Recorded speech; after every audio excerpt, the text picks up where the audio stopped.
Hey guys, Wayne Fillmore, and I'm here live with another video. So this video goes out to Logicked. He's an atheist YouTuber whom is somewhat famous, and I wanted to make a video, not actually in response to any of the videos he actually has made, but this would be a challenge, my challenge to him. I already went over everything with him, and the terms and conditions and everything a challenge. I think he understands, but I just want to reiterate for the people who don't know. Um, this challenge is in a reference to what I called models. So as you guys know, myself and my friend General, we've been working on a creation model, um, and we would like to test or challenge other models when it comes to our model that we're working on now. Uh, our model is based off of the concordance approach from the Bible. And so we integrate scripture and science together, and we show people that not only do we have good reasons to believe in the biblical account of creation, but we have very good reasons to believe in that account. And so my challenge to Logic and any other atheist or skeptic out there who actually wants to take me up on my challenge is that when it comes to scripture and when it comes to the sciences, it seems as if the two actually can blend together. And the Bible actually makes certain scientific claims 3,500 years before its time. I'm going to share my screen with you guys because I just want to show you or give you a little picture of what I'm talking about. And so here will be the Bible. And if you look inside the pages right here, you actually see some grass and you see a tree growing, and outside you see nature. And what this is actually representing is that this Bible, these 66 books, especially when it comes to Genesis, gives you an accurate view of the natural world. And so when you look into scripture, it actually matches what you see out around you. And so that's what our model, myself in general, our model will argue. I will argue that when it comes to creation, the Bible actually matches our scientific evidence, and this shouldn't be the case because those ancient Jews who wrote the book, they didn't know anything about science or scientific discoveries that we just now found out in the 21st 20th century. So the argument goes on further, and we would actually argue that the Bible worked for the ancient Near Easterns for their model, but it also works for our model as well. And so the Bible was written in such a way that it works for both models, showing that whoever is the true inspirator or whoever truly inspired the Bible had to have known about these future scientific discoveries. And so we will argue that this shows or is very good evidence that this is a book from God. And I'll get into my evidences for my model actually in this video. I don't know how long this video is actually going to be. I'm going to try and keep it as short as possible. And so before I do that, I'm going to open up the live chat and see who commented. Well, no, I won't, because we just dropped some viewers. So as viewers keep on coming in, I'll check the YouTube comment stuff. But I'm going to share my screen and let's get into it. I'm going to be going over my creation model, and I want to see, Logic, how you respond to these evidences that I'm about to go over. And as you guys know how a model works, we go with the model that has the best explanatory power. And so I'm not arguing the science. I'm arguing over the philosophy about how we interpret the sciences and what do these certain scientific truths actually mean. What's its purpose and how does it affect us philosophically on a philosophical level? So me and Logic actually will agree probably on 99% of the science. Old universe, old Earth, old human race. Um, but where we probably wouldn't agree on is the teleology of what I think the universe shows. The teleology of evolution, and the evolution is a directed force or a directed force is a really mystical word, so I don't like that word. But I would say evolution is guided. So let's get into my model. I've talked enough. Say before I start that I actually do have a lot of respect for logic. I have a lot of respect for a lot of atheist skeptics and atheist scientists, because they are going out and they are earnestly seeking the truth. They're not the devil. They're not these really bad, angry people who want to shake their fist at God. There are atheists who are willing to look at the evidence, who are willing to come to whatever conclusion the evidence brings them to. And so I hope I can help. This actually is a Bible study that my friend actually made, but because we're both partners in our ministry, he actually has given me the permission to use this. So this, in essence, is a quick overview or a model. And so in this part of the Bible study, he actually says one of the most direct and significant connections between the work of theologians and scientists lies in methodology of what is truth. For example, Genesis 1 reads like a primer on the scientific method. An opening identifying the frame of reference and initial conditions. 2, an orderly description of a sequence of events. And 3, a closing on the final conditions with some conclusions. And so, as you can see right here, from the viewpoint from Genesis 1, 3, and forward, it shifts the perspective. And so it takes you from looking down from the clouds, from that 13.8 I'm sorry, 4 billion years. I'm jumping all the way into the future. That 4 billion years of cosmic time. And so there is what some people say a gap in Genesis 1 and Genesis 2. There's a long period of time that goes by, which some people will call that the gap theory, even though our model is different. We don't think in between that from the Planck epoch all the way until the 4 billion years of Earth history beginning. We don't believe that dinosaurs existed between this epoch of time. They come a little bit later. And so our model will actually say that in the Genesis account, right here in the scriptures, when you get to Genesis 1:3, where God said, "Let there be light," that's actually shifting you from the perspective of the clouds. And now we're actually looking onto the clouds. So the observer is looking onto the clouds from the perspective of the oceans. And so going into this model, number one, I just want to point out that the Bible actually says in the beginning, God created the heaven and the earth. And some versions say heaven and the earth, but this version says the universe, because they didn't have a singular word for a space-time beginning. And so they use heaven and the earth in Hebrew, but whenever you see heavens and the earth, it's talking about the universe as a whole. And so in the beginning, God created the universe. Now, for a long period of time, as Christians, we didn't have any evidence that there was a beginning to the universe. We had no evidence that time had a beginning. There was one theologian, it might have been Augustine, but he actually said that by faith, we understand that everything has a beginning and even time. Well, now we don't necessarily need faith because we have the evidence that the universe has a cosmic singular beginning. So for hundreds of thousands of years, the Bible stood on its own, making a claim that the universe had a beginning. Then it goes on and it says, when the earth was as yet unformed and desolate, with the surface of the ocean depth shrouded in darkness, and while the Spirit of God was hovering over the surface of the waters, God said, "Let there be light." So there was light. So a long period of time passes from Genesis 1 to Genesis 1:2, about 4 billion years. And then we get a picture of the earth. It's not fully formed yet. There's still chaotic, and it's darkness on the face of the water. So why is it dark? It's dark because the atmosphere is thick.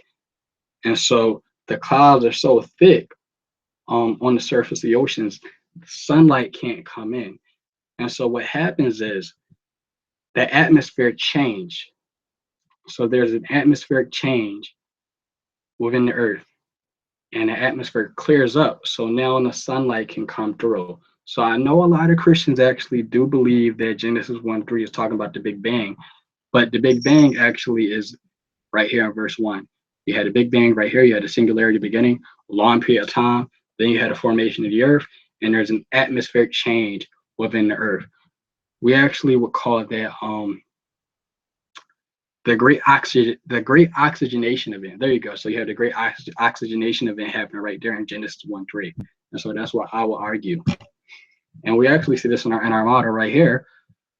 Genesis 1:1, Big Bang creation event 13.7999 or 13.8 billion years ago. Then in verse 2, there's primordial darkness on the Earth's surface, about 4.5662 plus or minus 0.0001 billion years ago.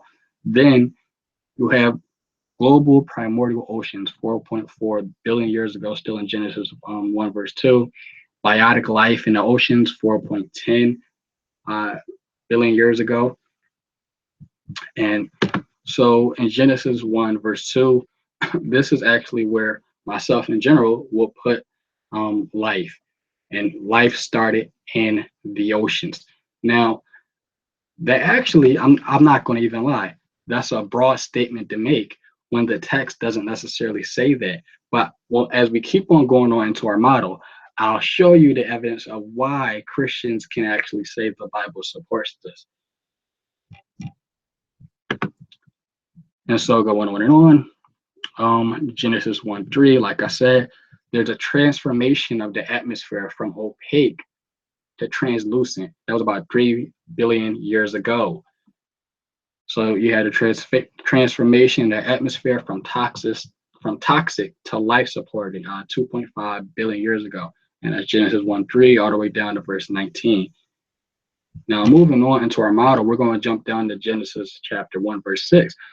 And now we can talk about, well, I'll go back to this page because we're modeling still.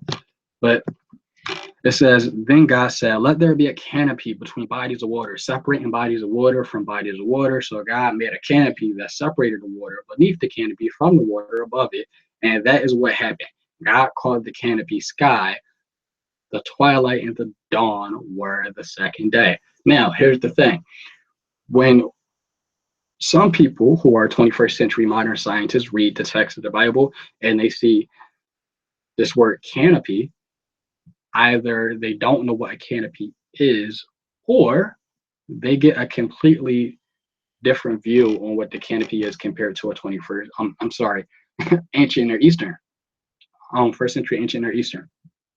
Because an ancient Near Eastern will read that same exact verse, and the canopy to them, I think, would be a dome over the earth. And so they would think there's water over top of the dome and water underneath the dome. And so that's why they would say, oh, that's why the sky is blue, because there's water in the sky. And I actually hear a whole lot of flat earth creationists argue from an ancient Near Eastern perspective. And they say, well, obviously, if the ancient Near Easterns thought that there was a canopy over the sky, we're going to believe that there was a canopy over the sky too. But I'm going to show how fluid the scriptures are and how they're written in such a way that they actually can evolve with our understanding. Hence why me in general believe that God is the God of evolution. And so I would actually argue that in Genesis 1:6, that's actually not the canopy. God revealed the scriptures to the ancients in such a way where they could understand it according to their worldview. So he accommodated to where they were at that time, like a father accommodates to where his child is at that age they're at. You may not be able to go in that astrophysics or even evolutionary biology and genetics and stuff like that with a child. And so you accommodate to where that child's understanding is at. And as the child grows older, then they can understand more complex things about the nature of reality, or that understanding you gave them before. And so I would actually argue in Genesis 1:6 that this is the water cycle. We see the water cycle being created, Genesis 1:6. Going back to our model, We see the fine-tuning of solar luminosity, Earth's gravitational pull, plate tectonics, uh, volcanism, cometary and fall in life, quantify and diversity to maintain adequate for life water quantities in all three states, vapor, liquid, ice. So, like I said, that's where we see the water cycle at in Genesis 1:6. And as a matter of fact, something I forgot to mention, whenever you see, hold on, I'm looking for it.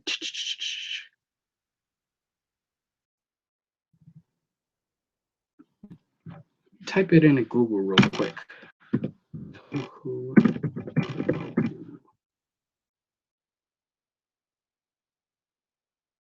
I don't think I spelled it right, but it is, there you go. Whenever you get to Genesis 1:4 and it says, well, and there was darkness and there was light, and there was darkness and there was light. Well, the actual root word from that comes from tohu rabohu, and it actually means, and then there was chaos and there was order. And so we actually, in Earth's history, we can see that at one point in Earth history, it was volcanic.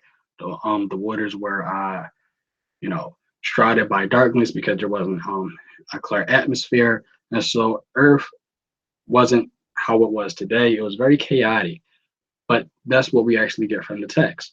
And there was light. I'm sorry, and then there was darkness and there was light. It actually could go for it, and then there was chaos and there was order. You guys can actually look into that. But going down, I said Genesis 1:6. So now we have the water cycle. Going back to our model, then Genesis 1, verse 9 to 11, Earth high levels of tectonics and volcanism yielded rapid continual development. And so when you go down to Genesis 1, verse 9 to 11, here we go. Did I get that right, model? Yep. Genesis 1, 9 to 11. Yep, this is where we start seeing the first land masses come about after you have a water cycle. And if I can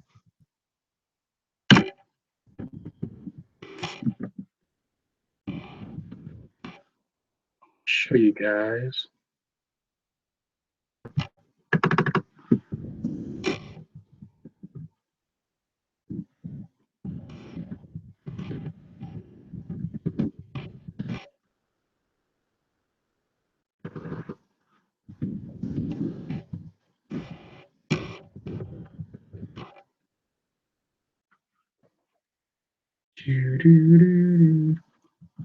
Nope, don't want to get into the history of life, but I think if I'm correct, that would be around 2.5 billion years ago. Now, I actually have another model better explains or better shows this. You guys can actually see this model if you go to www.facebook.com/religion or reason. So this is the actual model that is on the Facebook page.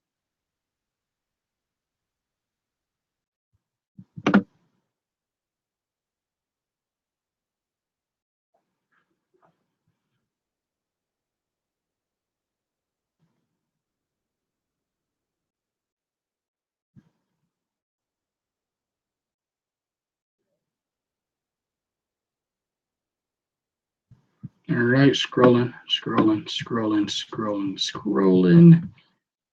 Almost there. Here we go, right here. So here's the model on our Facebook page that you can even check out right here. Same model as in the Bible study, just the Bible study is a little bit more complex. And we see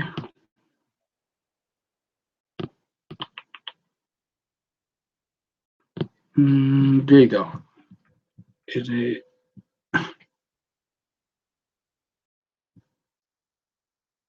Did I skip over that? I might have skipped over that. Yeah, I skipped over that in our religion or reason model. But land plants is coming about, and then we had the first plants. So I think this right here in Genesis 1:11, this is where we hear a lot of atheists and skeptics complain about the most. And I say, well, we know that animals came before plants in the fossil record. Well, if you guys have stayed up to date with the scientific evidence, there was a paper written in Nature in 2009. And let me see if I can find it.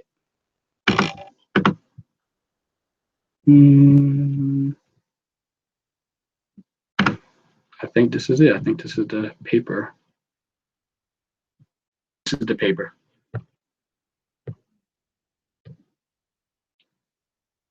Look it up. And so this paper actually says an explosion of animal life could have been triggered by a blanket of vegetation. I'll link this paper from Nature in the description box. But this paper actually does posit that, hey, there must have been vegetation before the plants. Well, we actually found the fossil. First, we found the isotope of the plants. Then we found the fossil evidence for these plant formations common before animal life. You guys can look more into that if you like. Here's the paper. I'll link it below. And I'm moving on in my model. And let me go back.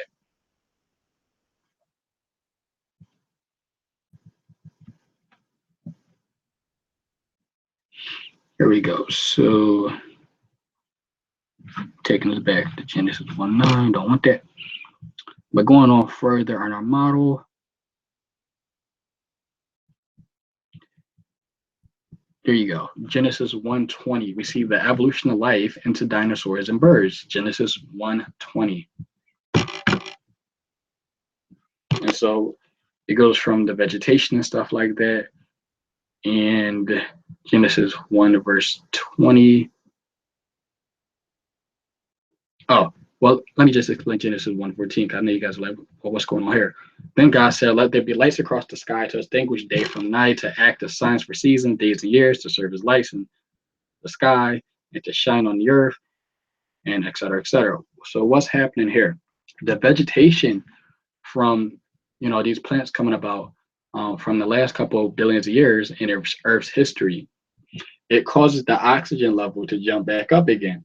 Now, the oxygen level did jump up 2.5 billion years before that, but it went back down. So the vegetation and et cetera boosts up that oxygen level on Earth once again. And now you can have life and et cetera coming onto the scene.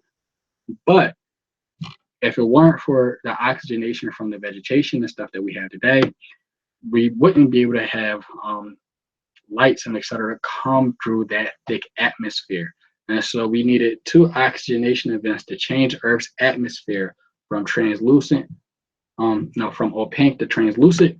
And now you can have animals come about, because the animals are going to need the sunlight and et cetera, so they can hibernate, so they can sleep.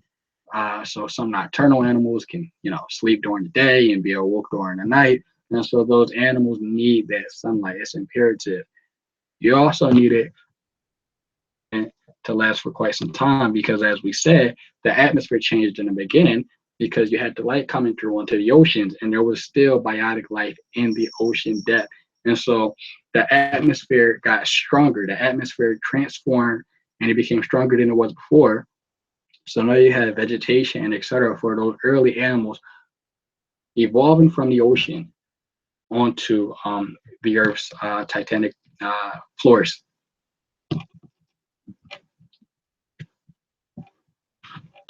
Then God said, let the ocean swarm with living creatures, and let flying creatures soar above the earth throughout the sky. So God created every kind of magnificent marine creature, every kind of living marine creature, with which the waters swarmed, and every kind of flying creature.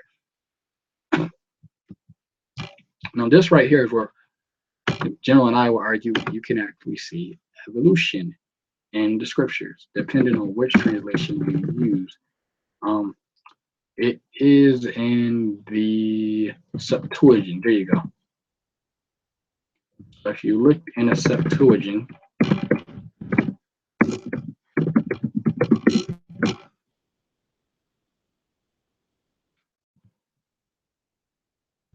Here you go. So if you looked in the Septuagint, this is where you will be able to get some evolution. It's because our translation was so different than the ones they originally had. But this is the Greek translation of the Hebrew, which is a more precise translation. And God said, let the waters bring forth reptiles having life and winged creatures flying above the earth in the firmament of heaven. And it was so. And God made great whales and every living reptiles. And actually, if you look in the book of Jubilees and the book of Enoch, this word whale, because they didn't necessarily know what whales were back then. That's why if you look in the book of Jonah, if you look in the book of Jonah, it never said whale. The original text says fish. And so right here, going into the book of Jubilees and Enoch, those will actually confirm that this word whale isn't in the original text. It actually uses the word sea creatures. And so you can say, and God made sea creatures and every living reptile, which the waters brought forth according to their kinds, and every creature that flies with wings according to its kind. And God saw that they were good. Well, wait a minute. Yeah, the sea creatures. Then you have the reptiles, which we would say would be the dinosaurs. But wait a minute. After reptiles, you have the winged creatures. You have creatures that fly with wings. But wait a minute. Doesn't evolution say that birds come from reptiles or dinosaurs? And this is in a 3,500-year-old book. And we actually do know that order of events is correct because there actually were mammal-like dinosaurs before we got the scaly reptile-type dinosaurs that we see today. And those creatures predate the dinosaurs. So those creatures that were in the sea, they actually predate the dinosaur fossils and et cetera that we find today. So we do know that life originated from the oceans. There were sea creatures, there were reptiles, and those reptiles evolved into what we see today as birds. Moving on in our model, we keep on going. Yeah, more creatures and stuff being born. And this is where we would argue that somewhere around here, this is where you get mitochondrial Eve and chromosomal atom, chromosomal Y atom, and mitochondrial DNA Eve. Oh my goodness, it doesn't slip off the tongue easily. In Genesis 1:26.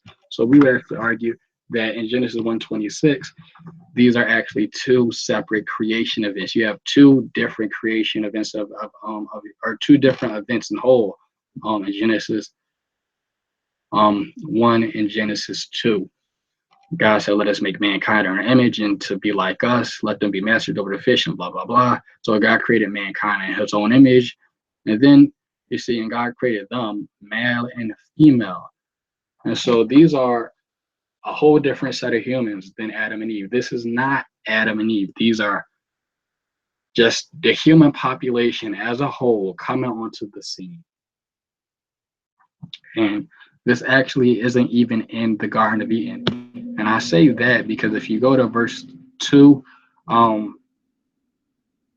the description, and you get the lay of the land, and the lay of the land takes you into Eden. But if you look at Genesis 1 right here, there is no description of a garden, and there is no description of Eden. And so obviously this has to take place outside of the Garden of Eden.